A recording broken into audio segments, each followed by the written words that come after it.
YCP నేత Posani Krishna Murali arrest చట్టబద్ధంగానే జరిగిందని మంత్రి కొల్లు రవీంద్ర స్పష్టం చేశారు.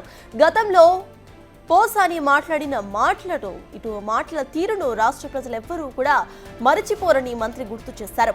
నోరు ఉంది కదా అని ఇష్టానుసారంగా మాట్లాడేస్తే ఇలానే ఉంటుందని మంత్రి సెటైర్లు వేశారు.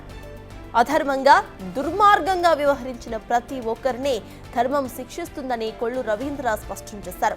చంద్రబాబు, పవన్ కళ్యాణ్, నారా లోకేష్లను పోసాని ఇష్టం వచ్చినట్టుగా మాట్లాడి దూషించడాన్ని కొల్లు రవీంద్ర గుర్తు చేశారు.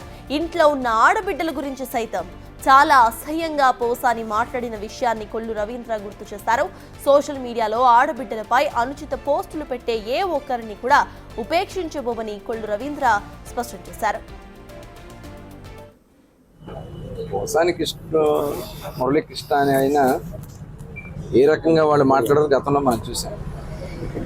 ఎప్పటికైనా సరే అధర్మంగా ప్రవర్తించిన వాళ్ళు ఖచ్చితంగా అధర్మం వాళ్ళు శిక్షిస్తారు. ధర్మాన్ని కాపాడితే ధర్మం మనల్ని కాపాడుతుంది.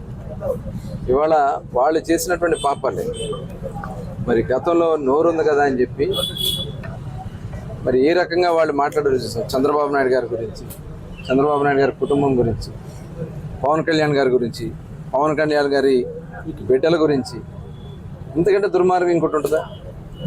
అలాగే లోకేష్ గారి గురించి అసలు ఇంతకంటే ఇంత దారుణంగా మాట్లాడినటువంటి సందర్భాల్ని చాలా ఇది జరగాలి. ఇంకొక ఆడబిడ్డ వైపు కానీ ఇంకొక కుటుంబం వైపు కానీ చూడాలంటే భయపడే విధంగా ఉండాల్సినటువంటి అవసరం ఉందని ఖచ్చితంగా మేము చెప్తా ఉన్నాం. ఇవాళ ఎంత అపహాస్యం చేశారండి. సోషల్ మీడియాలో ఇష్టం వచ్చినట్టుగా ఆడబిడ్డల గురించి ఏ రకంగా రాస్తా ఉన్నారో మనం చూస్తా ఉన్నాం. అది జరగని ఆంధ్ర రాష్ట్రంలో ఆడబిడ్డలకి రక్షణ కల్పించే బాధ్యత మేము తీసుకుంటాం. అలాగే